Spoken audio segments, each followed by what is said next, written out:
The emergence of English as a global language raises serious questions about the status of those who use it as a mother tongue and those who use it as an official language.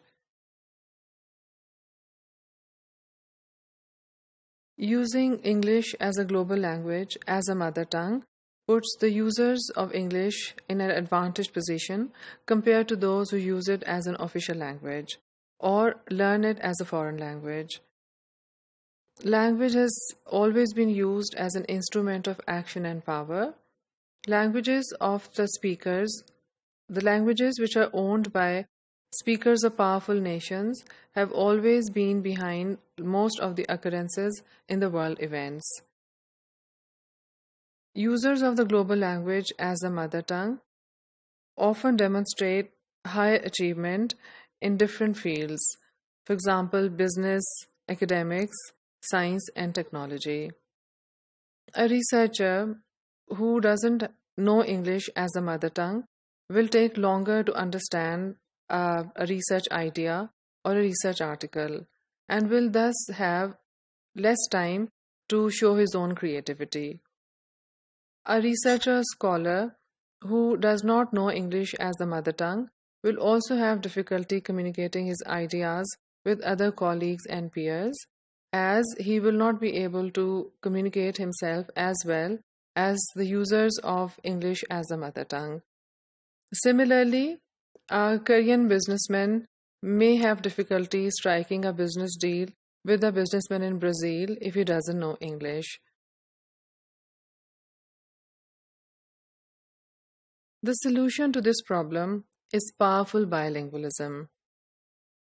Powerful bilingualism means that people learn a second language or a foreign language, in this case English as a global language, with so much precision that it becomes indistinguishable. Their use of the language becomes indistinguishable from those who've learned it since birth. It is possible if proper attention is given to language teaching and learning. One thing that can be done is the introduction of the global language in schools at an early age. Children have an uncanny skill for learning languages, which is not present for adults. Children also lose this ability as they grow. Therefore, if a language is introduced at the early stages of school education, it is likely that children will learn the language very well.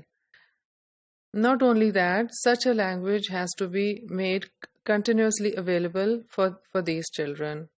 And it is possible if there are enough resources for teaching of this language. Since it needs lots of resources, there are lots of financial implications involved. So far, as we see in the world, only those countries have been able to achieve powerful bilingualism which are financially better off. For example, Netherlands, Germany, Sweden, etc. This kind of bilingualism is not easily available for the citizens or the inhabitants of developing countries. For example, we can see that in Pakistan, children learn English for 10 or 12 years before they join higher education, and still the degree of their proficiency is not the same as that of the children who learn English as a foreign language in more developed countries.